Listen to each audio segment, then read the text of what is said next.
guys, welcome to Yosi Kingdom. My name is Yosi, and if you're new to this channel, this is where we help you make your outstanding self ignite. And today I'm going to be talking about learning how to talk, because as much as this might seem like a given, many people still struggle with this. So you need to draw your chair closer and listen to everything I've got to say, because you never can tell. There might be certain things that you're doing that make it seem like you really don't know how to talk, and you can learn a thing or two and then make your outstanding self ignite. All right, let's get started.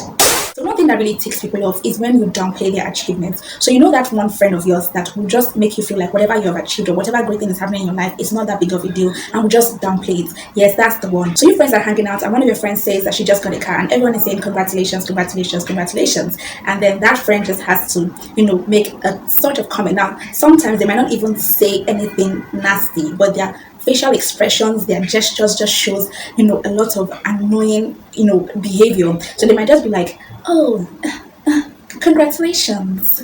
Or they'll just be like, oh, it's a Toyota. Oh, nice. That's really nice. Really?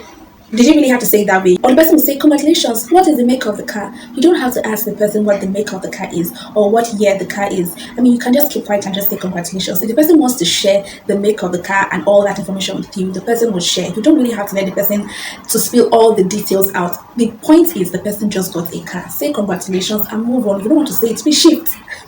Let's see road. And another way some people will downplay your achievements is by showing you that they have something that is better than that. So this friend is still getting all the congratulations for her car, and then you have to say at that time, well, I just took my Lamborghini for repairs, and I hope they do a good job at it. Just because you want us to remember that you have a Lamborghini and this person is carrying a Toyota 2006 model. Can you chill? We know you have the Lamborghini. We saw it the other day when you brought it. Congratulations to you. We even said congratulations already. Can you allow this person to just shine this particular moment? We love that this person has a 2006 Toyota. It's fine. The car is moving, yes. So what is it to you? Why do you have to let us know and remember that you have a Lamborghini? Just to make it show that this person's car is lower than yours. That just shows that you don't know when to talk. I mean, is that the right time to say that? So somebody just told you now that she just, rented, a 2-bedroom flat. And then you have to talk about how your house is too big for you to clean. It's 5 bedrooms and you have a cinema as well and a gym. And that's why you need a maid. And so you're asking your friends for suggestions on where you can get a maid. At that time that your friend said that she just got a 2-bedroom flat apartment for rent. We know you have 5 bedrooms and you have a cinema with a gym. And a swimming pool, in fact, we know. Congratulations, and we are really happy for you. Honestly, we are. So you don't have to remind us. And this just comes down to being insecure. And people often feel that insecure people are often those who don't have enough. But it's a lie. There are people who have more than enough and are still insecure. They have because they were in, I'll say, lack at some point in their lives, and so they feel like the only way you can know that they have now risen above that is by showing you in your face.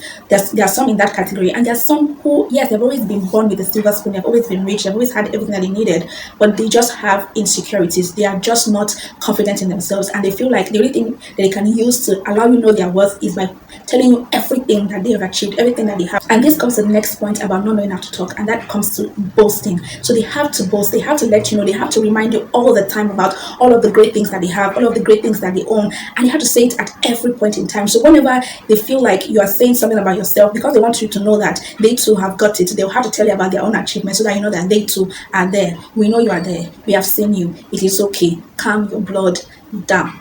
Thanks. Another thing that people do that shows that they don't know how to talk is not knowing when and where to give a critic, and also how to give a critic. So let's say your friend dresses up for an event and she's met you there, and this person has already dressed up, has already come to the event. She cannot go back, and maybe she's not looking all that, she's not looking nice. You don't have to tell her that she's looking bad at the event because she cannot go back home. All you have just achieved is allowing her to be self-conscious and feeling insecure throughout the entire day by letting her know that her dress is not fine.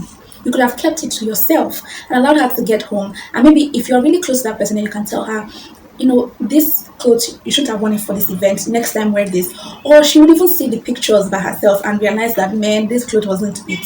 You don't have to rub it in. And even if your friend really wants something that is not nice, the way you hang out with your friend, the way you talk together, the way you guys interact, will just remove everybody's view from that dress that is not nice and focus on this person's personality and all of that. So it's not for you to highlight that. And the worst part is those people that will still say that critic in the presence of other people. So the person has already come and then your friends are sitting down there and you're like, why did you wear this wig?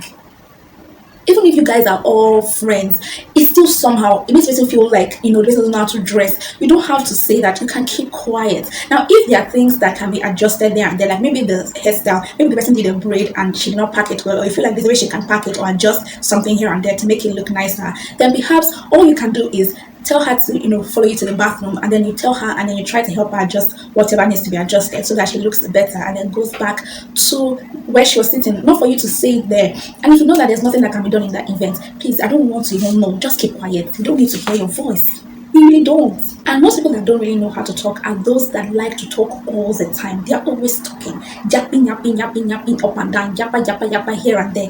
They just feel like they have to say something to show you that they are there, to show you that they have something, to show you that they have experienced whatever you have experienced. So they will always want to add something. They will always want to say something. And oftentimes they will lie, they will pretend, they will exaggerate, they'll just do too much. They are the ones that will always tell you that they've experienced whatever you have experienced, or they have a friend that experienced that thing that you have experienced, because they just want to say something at that instance. Somebody comes and say their auntie died. You say, I remember my cousin when her auntie died. We don't need to know about your cousin that her auntie died, because that's not relevant in this situation. Somebody's auntie has died. Leave it. Let us tell the person sorry. You don't have to add your own auntie that died 20 years ago. We don't care. We really don't care. Help us, please. And people that talk too much will actually gossip. You tell Angela about Sarah, you tell Sarah about Angela, you tell everyone about everybody, and everyone just knows that you are a gossip. So they don't like to tell you things, and they're leaving you out of conversations, and then you're feeling like they're not taking you along. It's because you talk too much. And because you talk too much, you would also exaggerate. So yes, you might even have experienced certain things, or you have gone through certain things, but the way you will say it, you will put pepper, you put salt, you put maggi, you put everything inside the conversation, and it will just be like So even if there's some level of truth into whatever you're saying, they don't just believe you because you have added too many things to it. It's now a lie. See, exaggeration is a lie. Exaggeration is just a lie. There's no way to say it. Keep quiet. You don't really have to talk. You don't have to always say something.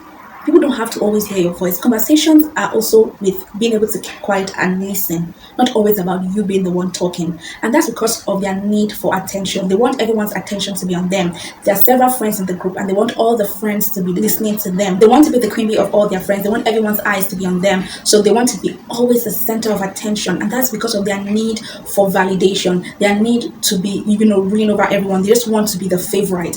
Please learn to relax, learn to be confident in yourself enough to know that you don't necessarily have to talk all the time. In fact, the less you talk, the more people even think highly of you, because they begin to make their own assumptions about you, and that comes with the way you even carry yourself, the way you present yourself. If you have not watched a recent video on how to brand yourself, then you should check that out, because it really helps you to carry yourself a lot better. You really don't have to talk all the time to get people to see your value. Even by just looking at you, the way you carry yourself, they already know that you are of value. Now, there are those who feel like their mission on earth is to be truth sayers. They say it as it is. They are just blunt. They don't mind words. My dear, you are rude. You don't know how to talk. It's just as simple as that. Yes, what they are saying might actually be the truth, but there are ways to go about saying the truth. So somebody has a character flaw, and you want to let this person know about that character flaw. You don't just come at the person to say, you really need anger management. You don't need to tell the person like that. There are ways to communicate with people that they will know that you really mean well and you have their best interests at heart. So you don't have to always come harsh and blunt in the name of, I want to just say it as it is. That is not how to communicate. That means you are not diplomatic. You don't have emotional intelligence. You really need to relax. There's a technique I like to use called the sandwich method. It's where you cushion that critic with some nice things. So you first of all start by talking about something nice about the person, giving them a compliment, here and there, and then you add that critic, and then you end off with a good, positive thing about the person. So yes, this person needs anger management. This person usually lashes out, and maybe the person just, lashed out. Allow this person to calm down, and then you go meet this person and be like, I get that you're angry. This person really provoked you. You're actually right in this instance, and all of that. But I think there's a way you can work on the way you get your outburst. Don't allow anybody to get to rile you up. Don't allow them to get that satisfaction of riling you up all the time and making you feel like you're the one that's always lashing out. Just relax. And I think that next time when somebody says something that really upsets them, perhaps you just walk away. It is actually better to calm down and get away from the situation and to help you, as opposed to saying, see, you really need to go for anger management training because you really like to shout all the time. You're always having an outburst. What is wrong? Even if you are right, does not mean that you should shout at people like that. Learn to calm down. That's not how to talk. It's about being diplomatic. It's about being able to, get the person to get the message. The most important thing is the person to understand that they need to work on their anger, and that's all you need to pass across. But when you come so harsh on the person will just, block you out and will not even get the message. And what's the point? And let me use another example that is quite common. So you have this friend of yours who is dating this annoying guy, and you have warned her several times about this guy. In fact, they broke up at some point, and then you were like, yeah, don't go back to this guy, he's not good for you. And then she went back to this guy, and this guy even did something worse, and now she's back to you crying and telling you about how this guy, treated her badly. And then all you have to say is that, well, it's good for you since you don't really have sense. When I told you about this guy, but you did not listen, you still went back to me this guy. Now you are receiving the reward for it. Go back to him now. Please go back. You don't have sense. You don't need to say that. Yes, this person did not act wisely. You don't just go and attack this person, because yes, people have character flaws, people make mistakes, people actually make very stupid mistakes, and they're already feeling bad for their mistake. They're already getting the repercussion for their mistakes. So you don't have to add your own by adding salt and injury to it, and then making it to really pain this person. You don't have to rub people's problems on them. You don't have to rub it in. You can actually be a source of succor and encouragement to that person while you are still chipping in the advice, and they will listen to you better that way. In fact, they will not avoid you. The more you lash out at people, the more you are always feeling like you're the only one that can say the truth, and you never make mistakes, the more people will even avoid you. They will not tell you things, they will not share things with you, and then you start feeling like they're always leaving you out, they are not always opening up to you. It's because you don't know how to talk, you don't know how to communicate. You just feel like you have to be blunt all the time, and you really don't have to be. You need to be diplomatic, you need to have some emotional intelligence. It is really needed. So these are just a few tips that I've just thought to share with you guys on how to learn to talk properly and to communicate well with others. And I hope that this has been quite insightful for you, as it will help you make your outstanding self ignite, and it will also help you build wholesome relationships and friendships. I'd like to see you in the next video. Until then, we can hang out on our social media pages on Instagram, Facebook, and Twitter. And don't forget to subscribe to this channel and click the notification bell to get notified when we release a new video. Alright guys, I remain Yosi, and this is Yosi Kingdom. Bye guys.